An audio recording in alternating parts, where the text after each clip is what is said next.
Let's see, hold on. There we go. Uh, change the page here.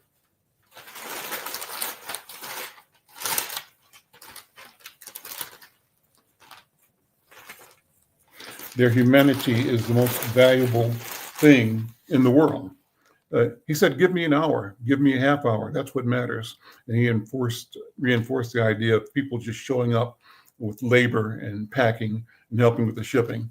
Also joining the conversation was Waylon Richards, who heads the Organization for Strategic Development in Jamaica. It's called OSDJ. And strategic is the key word in our name, he said. We respond now, but we're also thinking 10 years ahead. We're thinking, what will the needs be when the headlines fade? So he described an organization with a long-term vision, meaning that youth and community development, healthcare infrastructure, social resilience were key factors. Now, with Melissa having destroyed or damaged hospitals, roads, and utility structures, that strategic horizon matters. He cited, for example, the damage reported at the Black River Hospital and the hundreds of thousands left without electricity. He announced that the OSDJ's upcoming gala, which was held last week on November 15th, under the theme Strengthening the Bond Between Minnesota and Jamaica, was launching a campaign titled A Million Friends for Jamaica. And the concept was that they were trying to invite a million people, a million friends of Jamaica, to, over the next 5 years, donate a minimum of $10 annually to a fund rebuilding efforts in Jamaica. And two immediate flagship projects, he said, included the Davison Outreach Center and a new ward for the Bustamante Hospital for Children in Jamaica. So good reports. Go to Inside News and read more about that. Again, we appreciate what we were able to do here at Inside News, and we invite you to be supportive of that as well. So one of my colleagues has joined me. I was waiting for him, and I see he's in the studio now. Let me bring him on board. I'm going to add him to the stage here. Wilfred Harris is here. Wilfred, brother Wilfred, how you doing, man? Oh, Al, I'm doing so well. Okay, well, good to see you. Always great to hear your voice.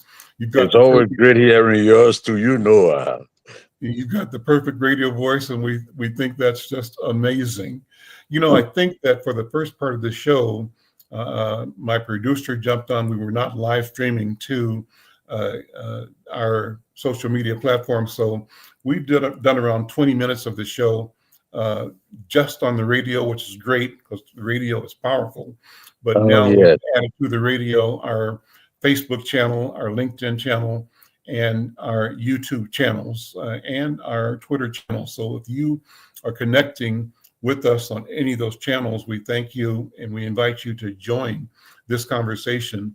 And I started off, Wilfred, by saying that you and another colleague would be joining the show to talk about the African community, the African diaspora, and how we have to build community wherever we are. You're doing wonderful things with the West African and Liberian community, and you've created a new organization called Safeguard Minnesota. Let me take a minute to have you introduce Safeguard Minnesota, the vision and the mission. So go ahead, Wilfred. Oh, thank you so much. May God richly bless you, my brother. Yes, I just reinvented myself. I've been around for almost 3 decades, like the former mayor of Brooklyn Center said at my lunch. And what happened? We have to come together, and we have to do things in a way that rising tides will raise all boats. We cannot fly solo anymore. So we started Safeguard Minnesota. Basically, we deal with safety and equity issues. No matter where you are, those are the two major things that tend to shape the destiny of what we want to do. Safety and equity. So that's what we are about, doing everything humanly possible to make sure that our people are safe and they enjoy equitable situations. So that's what we are about. So, I'm always curious, and I love to have stories about how people came to Minnesota. And how Well, did you come to Minnesota, Wilford? And give me your well, background. well. Remember now, we were literally the first group to come to Minnesota. Literally, I mean, when you talk about Africans, Mhm. yes. What happened? Don Woody had a contract with the major iron ore company in Liberia, Lamco, and were training their technical team here. So we started coming to Minnesota. Well, that's one way. The second way, Liberia is, a Christian country. In fact, the first capital city was called Christopolis, but they changed it to Monrovia after fifth president James Monroe, because he was able to get some money to give to the ACS to send, free black men back to Africa. So what happened? We used to listen to Billy Grahams. You remember Billy Grahams? You used to Sure. always end by saying, "This is Billy Graham from Minneapolis, Minnesota." So I used to ask my dad, Before you go on, when I first went to Jamaica up in the uh, country, where mm, my family is from, I told the trust me, I people know that. You I always used live to leave me in and go, Minneapolis. They said, "Oh, Minneapolis, Minnesotas, right?" yeah, That's how they yeah, refer to it. But go ahead. I'm sorry. yes. So basically, he used to come and say, Minneapolis, Minnesota. Mm, So then I would ask my dad, I said, Dad, we live in a place called Minneapolis, Minnesota. But then all of a sudden, it so happened that we decided, when the Civil War came, that's when you had a mass exodus of people from Liberia. It was like, the land of liberty. Yeah, people came from all over Africa. That was the first independent republic. So we gave the light to Africa. So they came over, and everybody came. No, from Jamaica, from just name it, they came. Yes, we were like the melting pot. When I met Jimmy Cliff, yeah, in Minnesota, he told me, he said, mhm. "Oh, you from Liberia? That's the last from the back." Jimmy left. So that's why we are here. But I told my friend Senator Paul West when he asked me the same story. And I said, Senator, you don't realize something. I said, when you white people want to go for vacation, you go to warm places. So we black people want to come on vacation or go on vacation, we go to cold places. So that's why we are here in Minnesota. And Paul Wellstone never forgave me for our question, that answer I gave him. Yeah. So that's what happened. So we are here doing everything humanly possible to Mhm. work together. And we have worked together. I cannot forget Lucille Kitchen. Mm. I'll forget about the food this time. Let's talk about the idea of coming together and just, my English teacher used to say, just elucidating, propounding. Yes. Yes. Thank you for keeping the touch burning, because I mean, well, when I listen to you, it's like the voice never tarnish. The voice is there. And you remember you left me and you went to Jamaica when they had this riot in Minneapolis. And the first song I played was Get Up, Stand Up, Get Up for Your Right. Don't give up the fight. And he said, and the next one, I shot the sheriff. I didn't shoot the deputy. He told me, one guy said, that African you got out there, man, he had this place going. Yes. Yeah. Yes. So how is our brother, man? Your brother, how is he doing? He's doing well. Wayne is still playing music and performing all around the area, doing a great job and Yeah, loving it. please Yeah. tell him hello, man. Your wife. And you have what? Two daughters, right? Or Three, one? Oh, four three. daughters. Yeah, four Eh? daughters. Yeah. Oh, so when I left you, had two more. I'm sorry. I'm just And kidding. you No, I know. just You didn't were know them finished when all. I met you. You just didn't know them Yeah. all. But Yeah, I four. didn't know that. Oh, you're right. Yeah, Yeah. yeah. But we're all doing well, So, Yeah.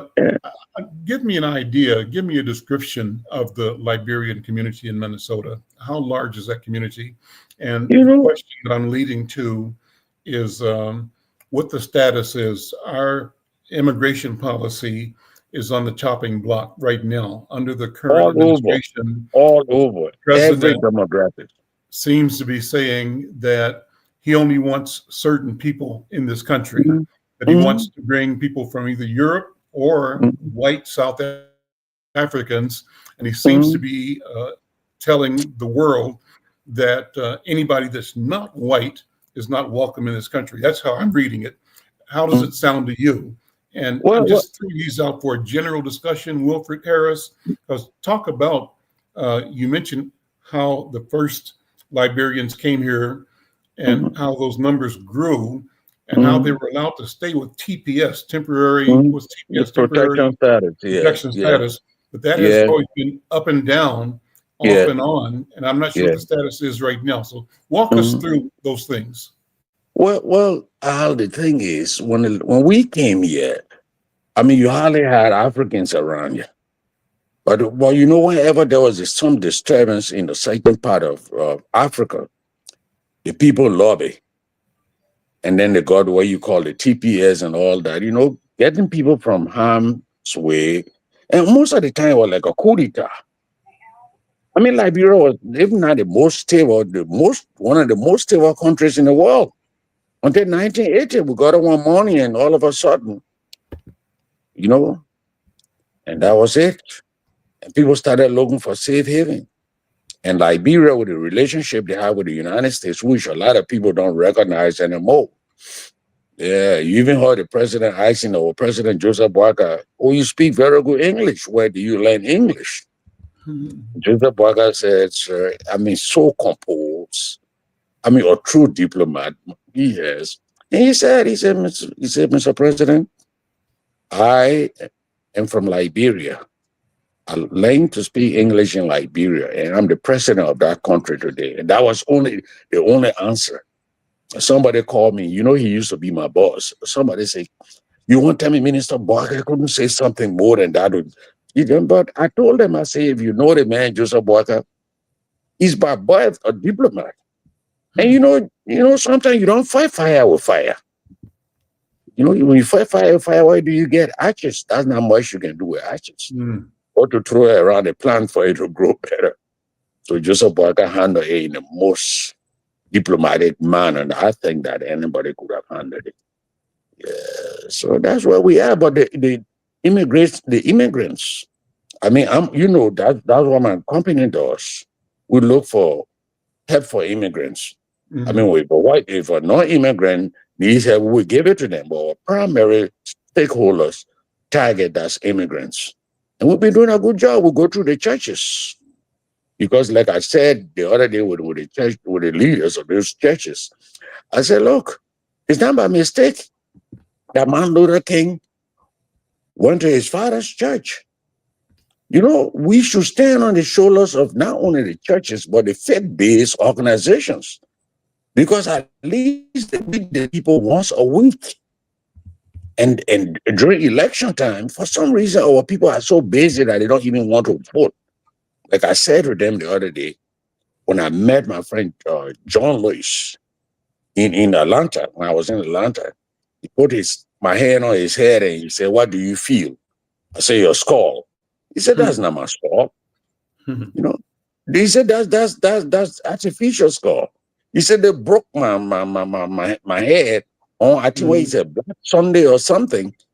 Yes. So the people fought. Now you can go and vote when you become citizens, and they stay at home. So I said, well, you stay at home. Whatever they gave you, you have to accept it. But I tell the pastors, I said, look, you don't have to tell the people for whom to vote, but tell them to vote. And that's my mission. Yeah. So thank you so much. We really appreciate you. Talk about the strife at home. What happened over the several administrations, the civil wars in Liberia that led to a lot of the displacement of people. Well, the thing is, the revolution will always eat its children. If you want to call a coup d'etat a revolution, the revolution will always eat its children. You know, it's just like the guy who Fidel Castro took over. When they took over, he told him, he said, "I can't stay with you, my brother. I gotta go." He said, because it will not be long when you start being hard on the people, they will turn to me and say, "You got to do something with him." He said, "Hey, we're not happy." That's how he left and he went to, I think, Bolivia. Yeah. So the same thing happened in Liberia. Mhm. They got together and they decided that what they call the American Liberians, Mhm. you know, were monopolizing the wealth of the country. So give me So a they, time frame. in 1980, 1980. Okay. So 1980, prior to 1980, there'd been a fairly stable long-term government structure, right, and cultural structure. from 1847, Liberia got independence 1847 when the whole of Africa was asleep. Mhm. That's why they say when freedom raised or glory from a Montserrat of Valiant height, the Lone Star forever. Yes, since then, the Lone Star, which is the name of our flag, Mhm. and say we talk about a race benighted. When they say benighted in English, which means you're nothing. And the black race was benighted, or people were brought here in chains. Mhm. Like Royce said, I wasn't there when they brought the slave. I wasn't there when they beat my great great grandfather when he cried out for him. I wasn't there when they raped my great great grandmother. But I can feel the pain. Mhm. Yes, that's what happened. And people don't seem to realize that. Mhm. When they talk about different people who went through or how they call it, repression, depression all over Europe and all that, they forget about what Africans went through.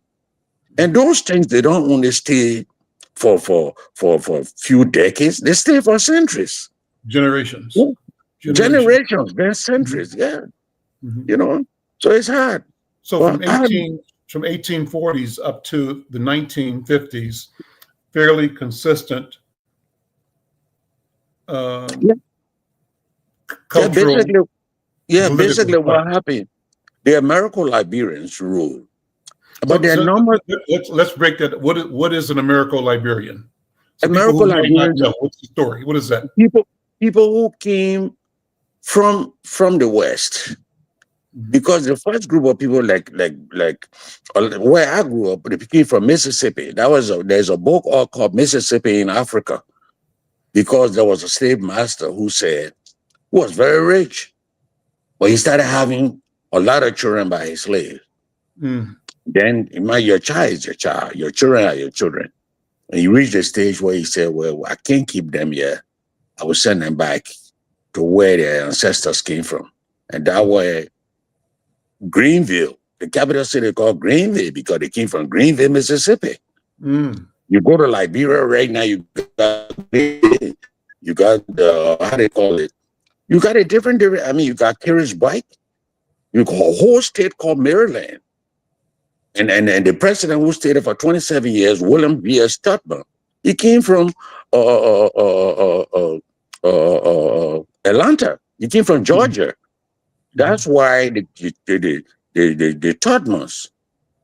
Well, a lot of the people from Maryland, they name their children after the different cities in Georgia. Mhm. Fulton, not the county is Fulton County.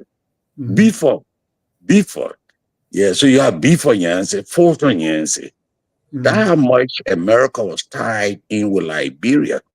In fact, there's a joke out that Thomas Jefferson, who was the first secretary, the second vice president, third president, he had his wife, his maid, Sally Hemings. She Mhm. had 5 children. Mhm. 3 of those children were by him. Yes, in fact, when he made him ambassador of France, he took her. Mm. That's But right. France did not tolerate slavery. So he Mhm. had to pay her as a domestic worker. But he the one that made crafted the Declaration of Independence and all that. He said, uh, all men are created equal. And that was certain inalienable right among them, life, liberty, and the pursuit of happiness. But those Mhm. words did not come from Thomas Jefferson. How can a slave master who had 400 slaves, because he had 400, and George Washington had 450 Mhm. slaves, that had promoted themselves in politics, in business, and all that. The slave worked the field. And they said the blacks were lazy. But how can Mhm. you say the man is lazy? When he tilled the ground, he cleared the field, He planted the seeds. He harvested the crops. He cooked the food. He put on the table. And sometimes you are brave enough to say, "Come feed me." Yet instead you say you're lazy. Mm. So that's some of the things that we went through as Black people. But Black people not mad. That's No. right. That's right. It's no place. So the Americo-Liberians are the ones who had been Went enslaved, back. but they were returned. Usually, Yes. was it the American Colonial Society? What was it called? The American Colonization Society, because the right. first intent, there was a guy called Henry Clay. Henry Clay was from Kentucky. He was the one, if not the greatest, one of the greatest speakers of the House America ever had. And he won, he advised James Monroe. He said, it's stated in the Bible that a slave will one day rule the master.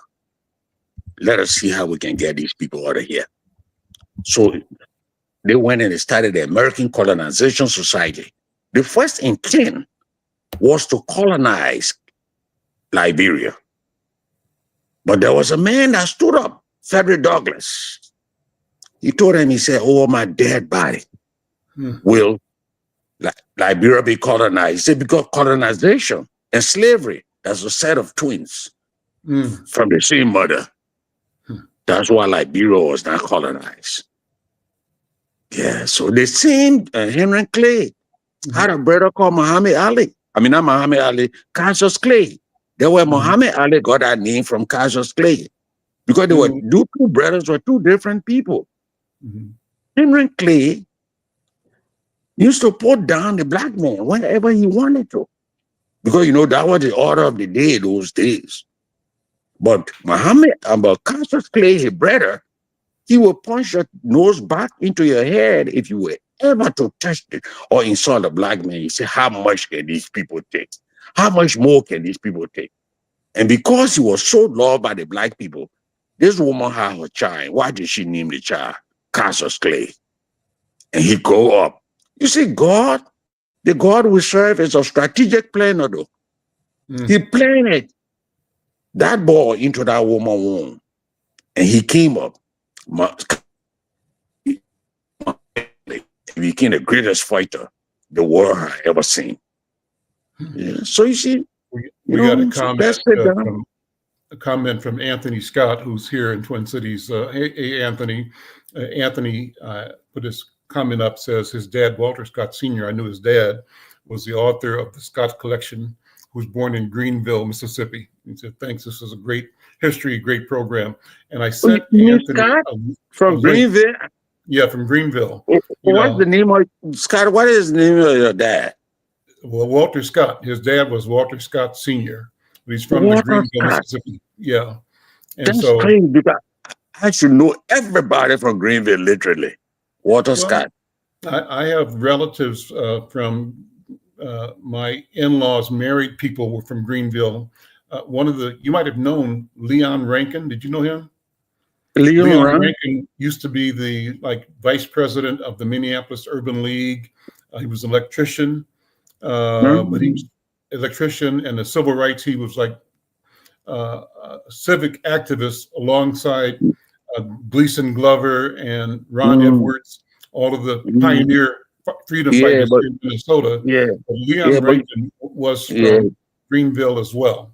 Yeah, but now, by that time, I was either in my mom's womb or my dad was trying to yeah. So that's before my time. Pivot a second. But the Scott family is from China. Yeah, the Scott, yeah. I want to pivot a second to bring another guest in. I've been waiting on her. Hang on a second. Just hang on, come back. Crystal Porter is joining me real quickly. Crystal, good to see you, my friend. How you doing? Thank you for jumping on the program for a couple of minutes. How are you? You have to unmute. You're on mute, I think. I see you, but I don't hear you. Try it. Okay. It looks like you're not muted, but say something. No sound. That's the only, I'm not getting any sound. Okay, go out and come back, and then we'll see what happens. So Wilfred, we're talking about the Americo-Liberians, And I wanted to get a sense of when and how and why did the Civil War occur? Why was this great upheaval? Here's what I think, and maybe I'm wrong, but you tell me. No, no, no. Go ahead. My I'm limited listening to knowledge, you. my limited knowledge says that at some point in time, the Liberian community wanted to question the financial relationship between U.S. Industrialists, particularly the Firestones and the rubber industry, who were basically getting all of the natural resources from Liberia, but robbing the people of Liberia. The people stayed poor and they extracted the wealth. And at some point in time, the government, I'm not sure if it was the Tubmans or ones after them, said, we need to renegotiate. Y'all got to pay for this natural resource. And when they did, then the West said, we'll get rid of you and put somebody else in. Is that the wrong understanding? Tell me. Well, the thing is, it was part of the package, a major part of the package, because Harvey Firestone, Harvey Firestone was looking for a place to plant rubber. He tried Brazil, he tried this place, Malaysia, and all that, until he got to Liberia. When he got to Liberia, literally, it's like when you put your thumb in the ground, it will grow.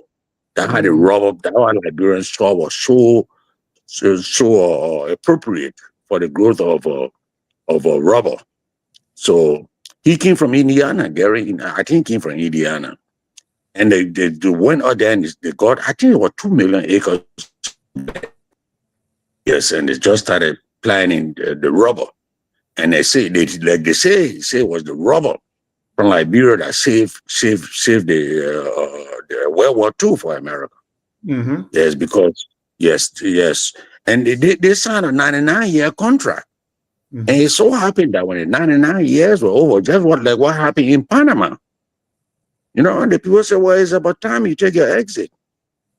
And right away, there was confusion, there was trouble. And it so happened that during the same time, America turned 200. And guess who was the guest speaker? This highly educated American-Liberian. He's from Charleston, South Carolina, called William R. Talbot, the Talbot family. And he delivered a speech. He was the keynote speaker at that event. And that's his speech was, let Congress decide. And from that time, he was honored. And not only that, his son was read by his friend, who is but Kwame Nkrumah. Dr. Benedict Tobo, highly intelligent guy. And he went on 60 Minutes and said, it's about time that Africa should unite. And I'm putting my name forward to lead Africa. And the white man should beware. And whenever you stand up like that, I tell you, you see boots on the ground. Yes. It's dangerous. It's dangerous. We'll come back to this again. I see Crystal's here. But as you say that, I'm thinking about this one figure that's currently on the ground in Burkina Faso. And that's you. Traore. Abraham Traore. That's another conversation. We'll come back to that. Crystal, give your sound yet? Hey, Crystal. Let's see if I can hear you now. Still don't have any sound. No. Well, let me say what I was going to have you, and you can correct me. West Broadway Business Association is promoting Black Friday on West Broadway. And Crystal is the executive director, the leader of the West Broadway Business Association. And Crystal, we can do this later again. I'm sorry that we see you, and thank you for being here.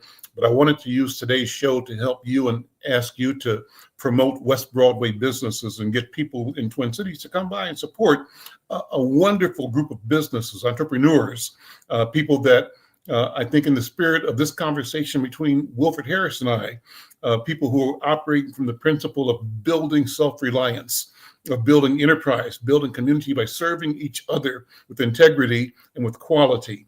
So the West Broadway Business Association is presenting its, maybe you can put a flyer up. Can you share a flyer so I can give the details of it? I think you can share it. I see you talking, but we can't hear you on the radio, and we can't hear you. No audio. Yeah. Uh, our friend Michelle says greetings and gives us a thumb up and thank you. Anthony Scott, in the meantime, has said that Mr. Rankin and his grandfather, Wayne Glanton, worked together. You could put something in the chat if you wanted to, and I can just share that out of the private chat, or either in the chat. Either place would work. Yeah.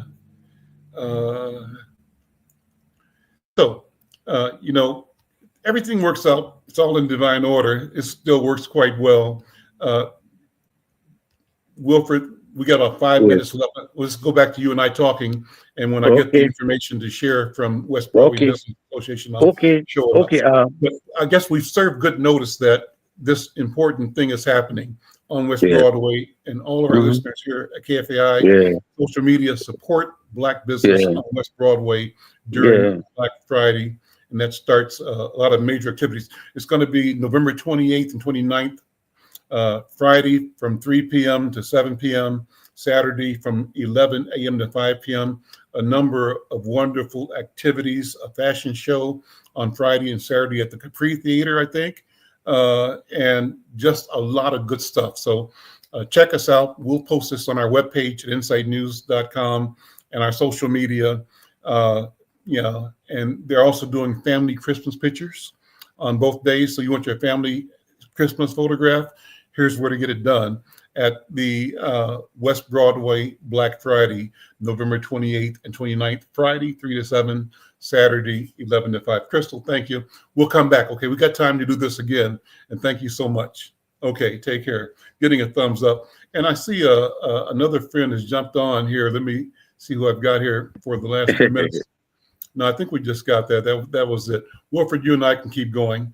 Before you go, I wish I could get her information to help to spread it to my stakeholders. Her information to make sure that we attend and let them know what's going on, because we have to coexist. You can put that in the chat too, Crystal, and I'll share that with Wilfred. So Wilfred's connected to the entire Liberian and West African community in Brooklyn Center, Brooklyn Park, and we want to make sure that all of us have a chance to get together. Okay, so she says her kids are the Dunbars. You know the Dunbars? Oh God, the Dunbars. My brother jumped in our family, and his oldest son, who's a complete computer whiz, is from Dunbar, Leroy Dunbar. So she's nodding. So small world. Yeah, let's hook up. At the Dunbars, my nephew put us in our family. When my dad died, in fact, his best friend, Dunbar, eulogized it.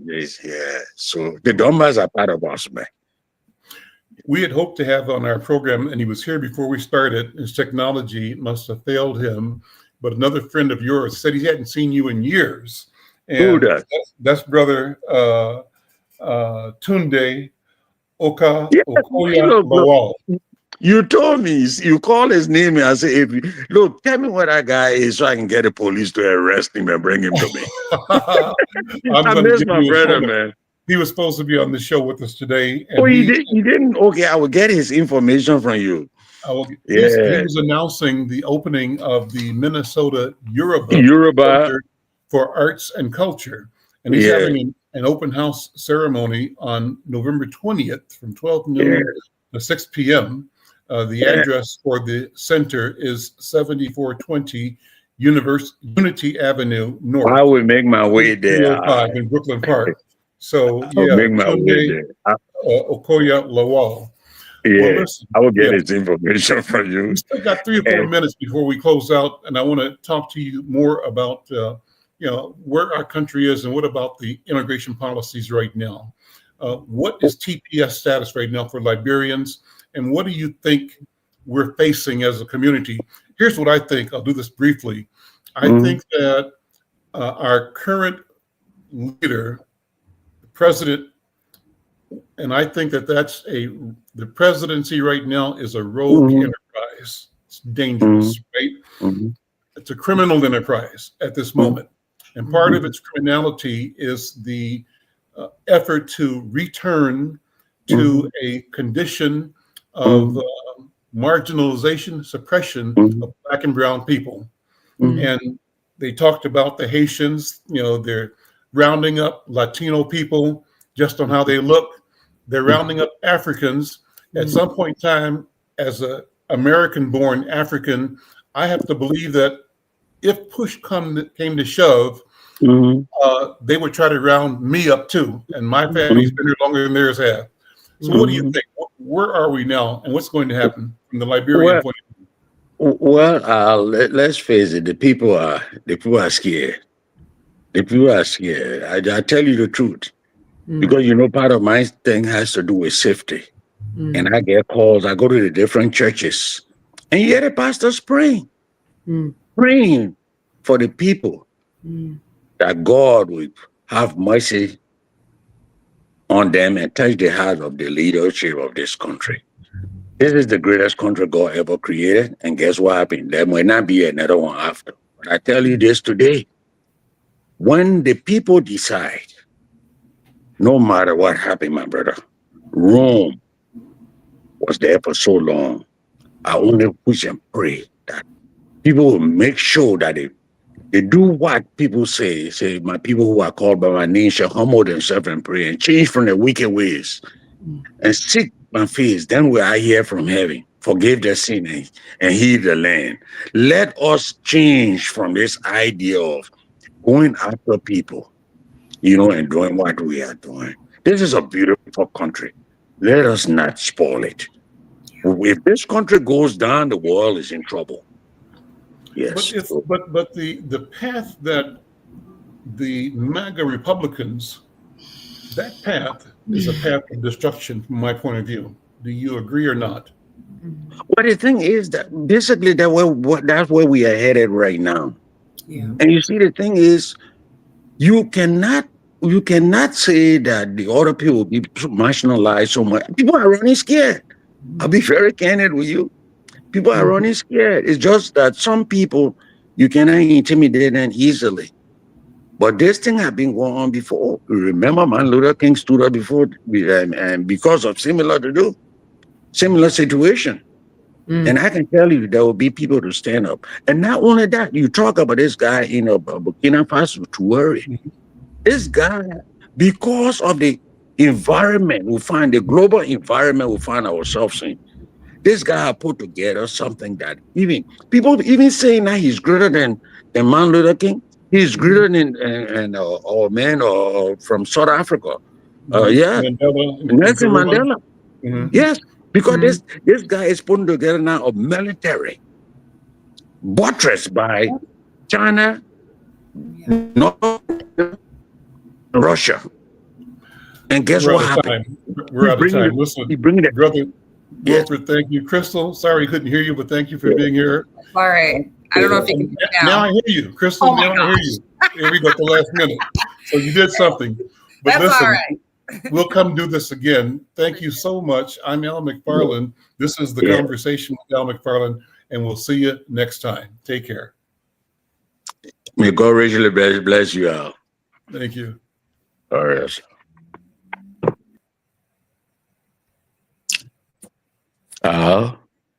Yeah, I'm thinking that the station has taken the stream back. Yeah, just trying to make sure. Hold on. Yeah, the station is checked out, so we're off the station now. So go ahead. Oh, good. This is good. Ali, you don't know how much you mean to us. But Ali, we have to find a place that we can talk. Yes, so we're still streaming. Wilfred, we're still streaming on YouTube. So let's keep talking.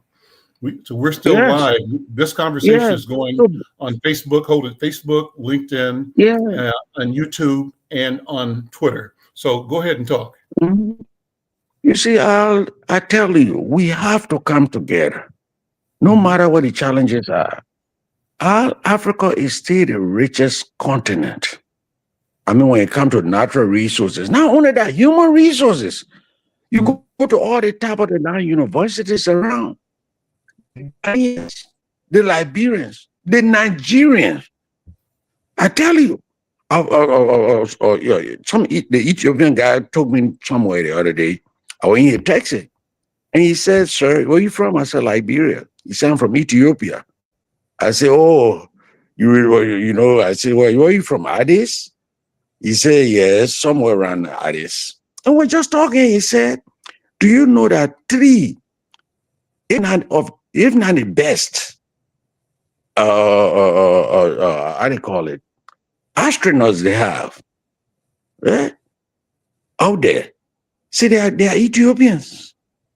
So the thing is, and I heard that I don't know how many thousand. I don't remember the number, but somebody said I think either 23 or 43,000 professionals have left this country already.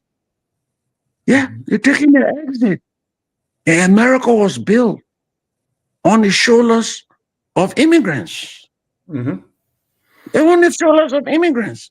And when you cut that stream off, and those people redirect themselves So to the look, country. Wolford, when you say immigrants, two things have to be said.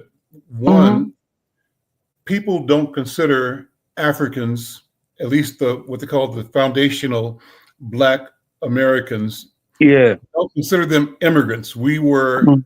imports. We were Import. product. Yes. So Yes. we were not immigrants. Immigration suggests Mhm. a voluntary showing up. So when you talk Mhm. about immigrants, that means all the people that were allowed to and encouraged to and invited to come, who found their way and who became colonizers of North America. But their story is different from our story. We Mhm. were here before most of the immigrants, and we were here Mhm. not by choice or by will, but by Mhm. maybe the will of God, right? We end up Mhm. being here, but we African people built Mhm. this country. We were Yeah. the wealth of this nation.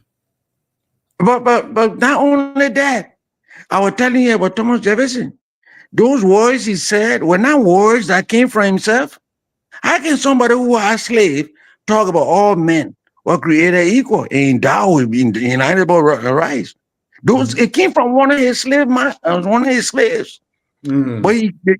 the slave to him said, "Tommy, because some of them were friends to the slave. Said, Tommy, what you people are doing here now, right though? Mhm. God gave all of us certain right, oh, Mhm. the right to live in peace, the right to be happy. And that's why he transformed, because he was a very intelligent man, Thomas Jefferson, that all men were created equal, with certain rights. Among them, life, liberty, and the pursuit of happiness. The slave told him that, but he polished it in that way. The first man to shed blood for this country was a black man. You know that? That's Adidas. Yes, the first man. He was taking his master children to school, and the red coats were lined up, and the children started stoning the red coats with apples. And guess what happened? The commander said, "Stop." And the only thing the soldiers saw was shoot. And who you think they pointed a gun to?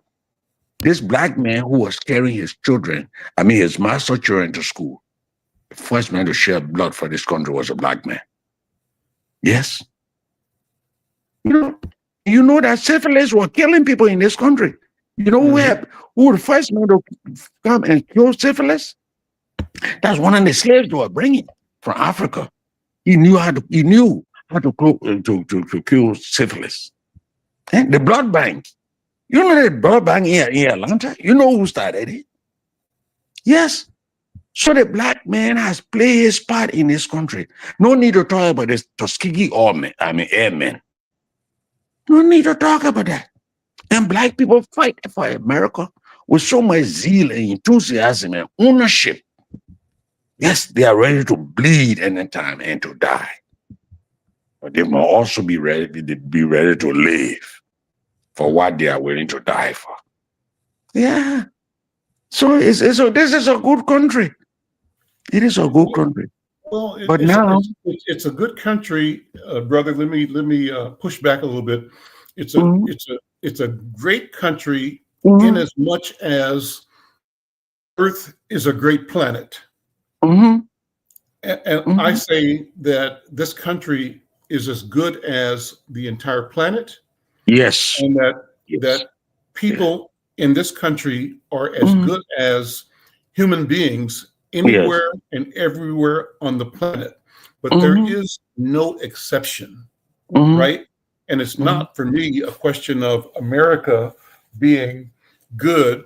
It's a question of the planet being good, and what Yes, is our being good. duty The, to the work so entire that every ecosystem. If you human call the being, planet an ecosystem.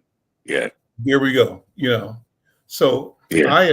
what I did, brother, is I just sent a note out. Usually we close the StreamYard down, but I sent a note out to the Facebook and messengers asking people to join the live stream. So somebody might join, and I'm inviting anybody to join the program. I see Cornell clicked on. Cornell, if you put your camera on, love to have you in the conversation.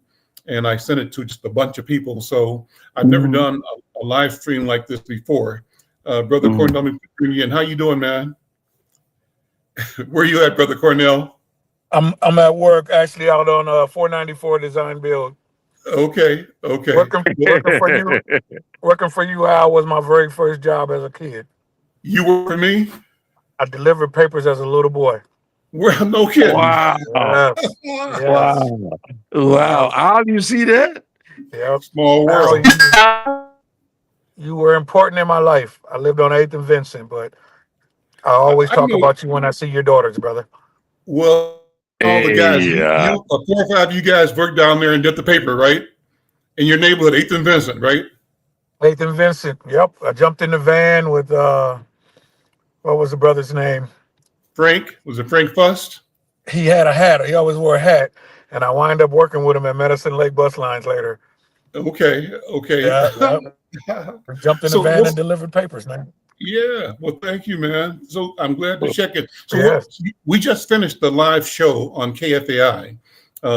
Brother Harris, okay. You've been down to Lucille's Kitchen, right? When we did the show at Lucille's But Kitchen? Dr. Oni said it the other day. When he listened to me and he turned to his wife and he said, 3 decades ago, he was talking about this same safety and equity. You know Dr. Oni, right? Yeah, Dr. Richard Oney, yeah. Richard Oni. Sure. We talked about you the other day. Yeah. Mm-hmm. Yeah. But So Cornell, how what you I have did done well. after the live show went off on KFAI, I just left the live stream on. So we're streaming live right now to Facebook, to LinkedIn, and to YouTube for Inside News, and also the Twitter channel for Inside News. So what I'm going to do is hang out here a few minutes and ask people to join the conversation, right? So You are talking about Huawei. And if you got people that you can send this link to, or send a message to, or a post, send it out so we can get to come on the show while we're doing this live stream. Love to expand the conversation. I'm going to try to send a note over to Brother Lawal, again, Tunde Lawal. He was supposed to be on from Nigeria. And let's see what we can do in terms of conversation. Cornell, what you been doing, man? So for the past years and years, what's going on? So what you thinking about? Some of those work ethics that I gained from working with you and cutting your grass and doing stuff like that. I gave Minnesota Department of Transportation 33 years. Oh, man. Wow. And I worked in the highway heavy as a state inspector. And September made 2 years where I resigned and became a minority business. And I'm working out here on 494 as a consultant working for myself. Oh man. Well, guess who just congratulations, man. Yeah, man. Just congratulations, brother. Thank you, brother. Working in the engineer's office with a GED. Wow. Oh, man, look at you. So, look at you. Al, I don't know. Look We talked at a couple you. times, but I'm just letting you know how important role you played in my community, man. Well, thank you. I appreciate it. Yeah, I mean, all of us said that, man. You know? Yes, I tell you, man. Look who's joined the, Brother Gary Hines, the maestro. Gary, how you doing, man? I'm blessed through it all. I'm always better when I see and hear you, my brother. Well, what's on my mind is unstoppable. Yes, sir. God bless you. Thank you. the latest record by Gary and Sounds of Blackness, Unstoppable, and it really sets the stage for where we are right now in the world, I believe. Gary, what you think? Yes, sir, my brother. Every facet of our movement, as I know you well know, has always had an anthem in the vanguard of that by artists who are conscious. And Unstoppable has been a theme forever for us, but now with the DEI rollbacks, with the snap cuts, with the layoffs, with the redistrict, gerrymandering, on and on, just a million things. A lot of people, Pastor Otis Moss in Chicago, Brother Jamal Bryant, Brother Melvin Miller here, a lot of them have been saying, yeah, folks, it's bad right now, but you know what? We've been through worse and not only survived, but we thrived. So that tells us that we are unstoppable. Absolutely, absolutely. Gary, what's going on for Christmas for the Sounds? What you guys doing? This year, we are not doing the night before Christmas. We're going to do that next year, but we are going to be a part of the community holiday celebration by our own brother Senator Bobby Joe Champion. That's going to be December 17th down at the Pantages Theater at 7 o'clock with many, many different artists. And so we're honored to be a part of that. The only reason we haven't in the past is, of course, we're usually doing our own Christmas show. So this year we're able to do that. And then we're looking forward to doing our third Soul Train cruise the first part of next year, and hoping that We're Unstoppable receives an NAACP Image Award nominations. Those will be announced in early January. But most immediate, and we just did a Prince tribute for the Timberwolves a couple of nights ago at the Target Center.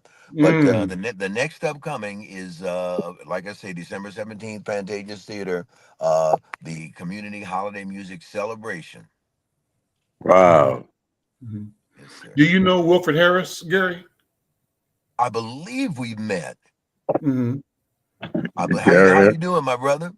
Gary, whether we believe or not, I beg you, let us find a way to come together and have something that, look, let's honor Al.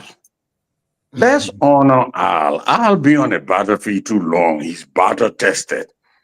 And it's so surprising when you were talking about Unstoppable.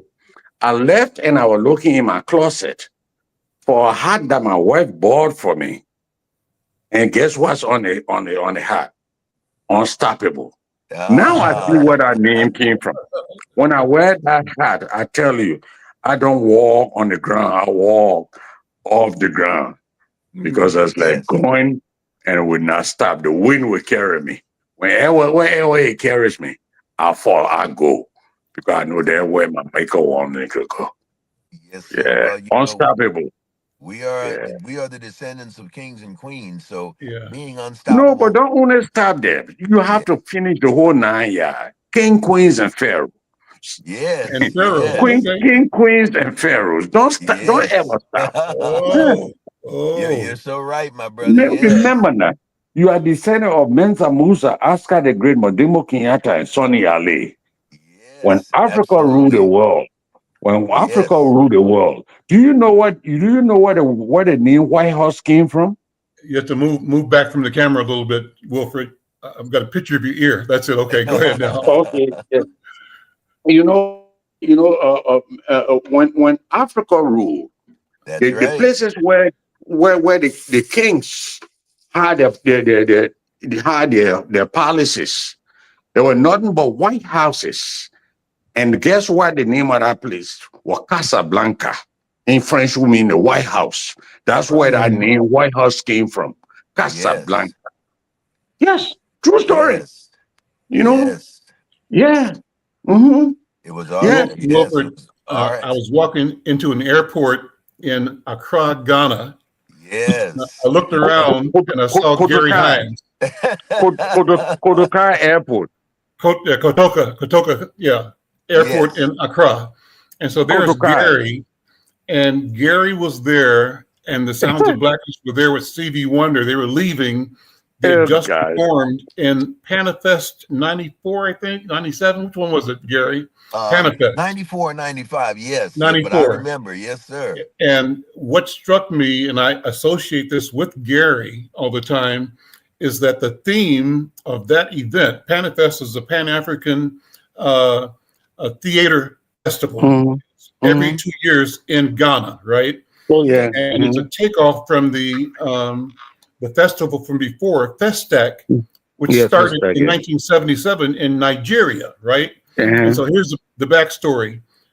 In 77, two North Minneapolis guys, Terry Farrell and what's the other guy's name?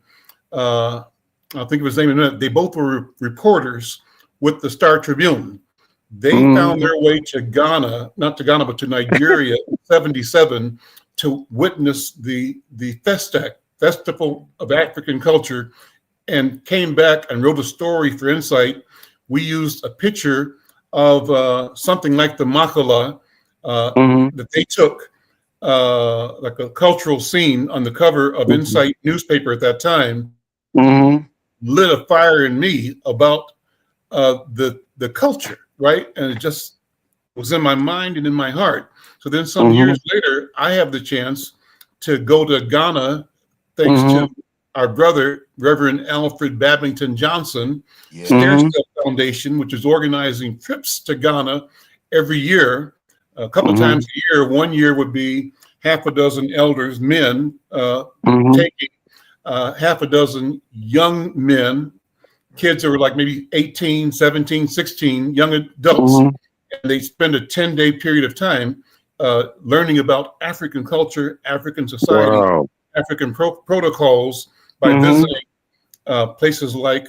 Accra, like Kumasi, Cape Coast, and connect with the African stories there. So that's where I was heading into Ghana the first time. And there I see Gary Hines. And under and around Gary, I see the theme for the festival he's at, the Panafest. The theme was the re-emergence of African civilization. Yeah. I said, wow. Yeah. And so Yeah. why that's important right now, Wilfred, is because you just said, don't stop with kings and queens. Yes. Go back to the Go pharaohs, to Pharaoh. right? Go back to the beginning. But That is the reemergence of African ways of knowing. That's what I think. Yes. But Al, King David, Yes, sir. you know where he got his wife from? He got his from Ethiopia. Okay. King Yep. David, the lion of the tribe of Judah. Yes. So Yes. Jesus Christ lying run directly in there. Yeah. Jethro went and got his wife from there. Yeah. And that's where David came from. And who came from that line? Solomon. That's why in the Bible he said, my hair is as wool and my skin is as dark as the eye. That's right. Yeah. I'm thinking about it. I'm not putting any other race down, but any other races, please don't put me down. That's because right. No matter what happened, wherever, look, Adolf Hitler, which you want to call him, your first man to defeat him was the runner Jesse. Yes, that's right. Just because before he went to the Olympics, I think it was the 1932 Olympics, they invited him to I think it was some little town in Mississippi or somewhere, and the guy gave him a face cap and put it face backwards, and he asked, he said, "Why are you doing that?" He said, "Because Jesse Owens, when you start running, let them only see the back of your head." He said, "Run as if to say you are running on hot coal. Just go, Jesse, go." And Hitler went to the stadium because he talked about the white supremacy. That's right. And nothing the black man could do could defeat the white man. And when they shot the gun and Jesse took off, the only thing he kept yelling to himself, "Go, Jesse, go." And the only thing they saw was the back of his head. The back. Yes. And I know it. When I was in Japan, I tell you, wherever the black people passed, you see the Japanese just say, "What Africa genes? Those are African." Yes. Well, so Gary, you Yeah, travel the yeah, world. that's cool. Let me ask Gary to respond to that because I know Gary has a view of the planet because as an artist, Oh yeah, an educator, and a businessman, he's traveled the world. wow, Gary, I gotta get your information, man. We gotta hook Yes, up. sir. Yes, sir, my I'll brother. I'll get it. I'll get I'll it get to all you. from out. Okay. Please, please. But give me your thoughts as you travel. How are we perceived or misperceived? What's the reality? Our music, in particular, and other cultural expressions go before us, and the world seems to me attempts to acquire what we create. Am I correct or am I wrong?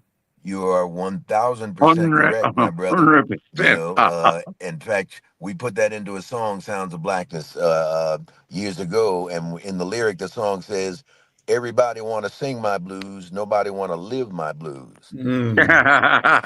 And so I like all that. over the world, yes, all over the world, wherever we've been blessed to go, my brother. Yeah. In the words Mhm. of one of the fathers of the Harlem Renaissance, brother Alain Mhm. Locke, all over the world we find that we are, and of course right here in the U.S. more than anywhere.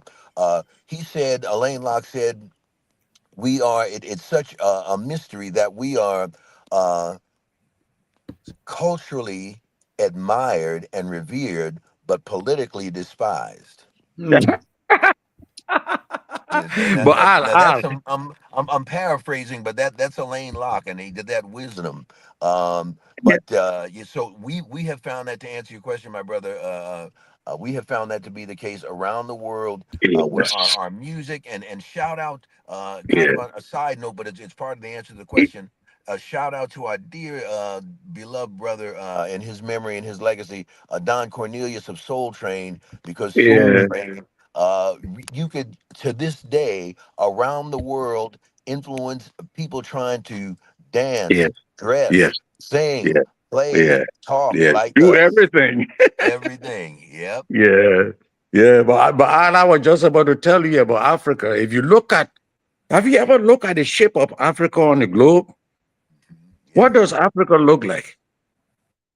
Africa. It was, If you yes. hold Africa, You- Africa look like a revolver.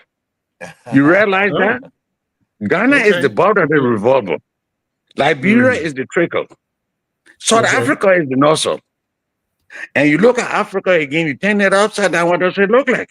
It looks like a question mark. That's what Mm. they say. Africa is shaped like a question mark, but Africa has Yes. the answer. Africa is shaped Yes. like a revolver, but that doesn't mean to say Africa must always fight wars Yes. among ourselves. That revolver should be pointed in the Yes. opposite direction of Africa because you are your brother's keepers. Yes, Mhm. Yeah, sir, my brother. Africa is shaped like a question mark. Africa is shaped like a revolver. Yes, yes, that's how Africa look. I Yes, didn't treat sir. Africa like that. Nature made Africa like that. How Yeah. about that? Mhm. Well, because Yeah. Africa is the cradle of civilization, the birthplace of It is. humanity, the Yes. birthplace of science and math and Yeah. architecture, Yeah. uh, Yeah. astrology, But astronomy, but my brother, yes, we are talking about Africa and facing the white man. What's about yes, African Americans and Africans and people who came directly from the continent, like a guy like myself? You Mhm. know, yeah, when I met Al, the first thing I did, I stretched out and hugged the guy. He looked at me like, who's this criminal? But he looked at me like, I can't believe this guy seeing me for the first time hugging each other like this. But it's something in physics they talk about exothermic reaction and endothermic reaction. yes, When you yes, meet your brother, there is this endothermic reaction. First of all, you get an exothermic, which enable you to go towards the guy. But when you get to him, it becomes endothermic. My brother, am I preach. crazy or am I just No, losing it? no, no. You're preaching, brother. And yeah, and we love and admire and respect greatly, dear brother Al. I mean, he Oh is man. a griot and a mentor, a Look, friend and a brother and a father to this community and beyond. You know, across the yes. nation, around the world. So, brother, this is a chance to give you those props Oh publicly, no, well done. Well, and I apologize, man. I've got another appointment, but I saw you. I've got to have to run to, but I saw I'm your glad you message, jumped on, and man. I at least wanted to, yes, we always give you yes, that respect, brother. yes, Uh, yes. and in the words of Duke Ellington, we love you madly. All right. Thank you, Brother Gary. Thank All you. right, take care, my brothers. God Thank bless you. now. Yeah. So Yeah. before we close, let me do this. I want to share this with you. Yeah, I've talked to you about this before, but I'll share it to you now. You have the screen showing up now? Yeah. This is a website called Nubia, or Narrative. Are you seeing the screen or not? Hold on.